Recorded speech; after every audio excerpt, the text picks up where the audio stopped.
তাদেরকে কিন্তু B1 থেকে B2 দিতে হবে, অর্থাৎ 26শে মার্চ 2027 সাল থেকে যারা আবেদন করবেন তাদের ক্ষেত্রে ইংলিশ ল্যাঙ্গুয়েজ টেস্টটা হচ্ছে B2 লেভেলে দিতে হবে।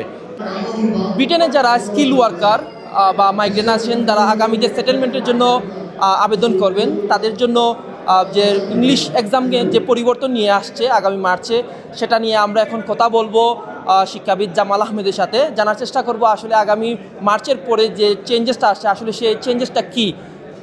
জামাল ভাই, একটু যদি বলতেন আসলে যে আগামী যে চেঞ্জেসটা আসছে সেটা কী নিয়ে পরিবর্তন আসছে। পরিবর্তনটা মেইনলি হচ্ছে যে ইংলিশ ল্যাঙ্গুয়েজ টেস্টের লেভেল নিয়ে বর্তমানে যারা সেটেলমেন্টের জন্য বা সিটিজেনশিপের জন্য আবেদন করেন তাদেরকে B1 English language test speaking এবং লিসেনিং টেস্ট দিতে হয়, এবং এই টেস্ট প্রোভাইডার্সরা হোম অফিসের অ্যাপ্রুভ প্রোভাইডার্স হতে হয়। 26শে মার্চ 2027 সাল থেকে যেটা পরিবর্তনটা বেশ আগেই এসেছে, হয়তো আপনার সাথে আজকে আমার কথা বলা, যে তাদেরকে কিন্তু B1 থেকে B2 দিতে হবে, অর্থাৎ 26শে মার্চ 2027 সাল থেকে যারা আবেদন করবেন তাদের ক্ষেত্রে ইংলিশ ল্যাঙ্গুয়েজ টেস্টটা হচ্ছে B2 লেভেলে দিতে হবে। পাশাপাশি লাইফ ইন দ্য ইউকে টেস্টের কোনো পরিবর্তন নাই, বা life in the UK test is also a requirement. আরেকটা জিনিস বলি, স্কিল ওয়ার্কার ভিসায় যারা ডিপেন্ডেন্ট এসেছেন তাদের ডিপেন্ডেন্টরা যদি এলিজিবল হয়ে থাকেন to apply for indefinite leave to remain, তাদের ক্ষেত্রেও কিন্তু B2 টেস্ট লাগবে, বা সেটা শুধু স্পিকিং অ্যান্ড লিসেনিং। মনে রাখবেন, সেটেলমেন্টের জন্য কিংবা ইনডিফিনিট লিভ টু রিমেইনের জন্য ইংলিশ ল্যাঙ্গুয়েজ টেস্টের রিকোয়ারমেন্টটা হচ্ছে speaking and listening at B2। একটা জিনিস, যারা IELTS করে বাংলাদেশ থেকে আসছেন, যারা স্কিল ওয়ার্কার আছেন, তাদের তো 2 বছর পরে IELTS-এর মেয়াদটা চলে গেছে, কিন্তু তারা যখন অ্যাপ্লাই করবেন তাদের কি আবার B2 এক্সাম দেওয়ার প্রয়োজন হবে কিনা?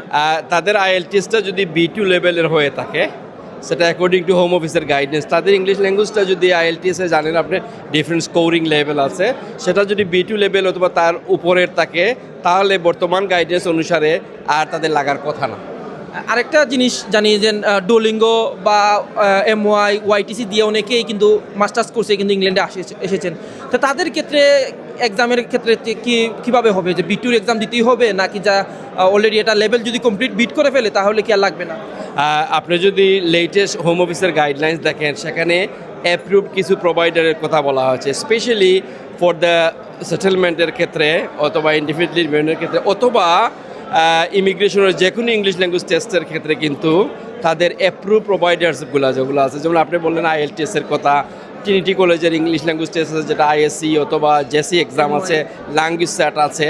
সো এই সমস্ত অ্যাপ্রুভ প্রোভাইডার্স ছাড়া অন্য টেস্টগুলা তারা অ্যাপ্রুভ করবে না। সো আমার আমার অনুরোধ থাকবে যে to look at the home office latest guidelines before the apply.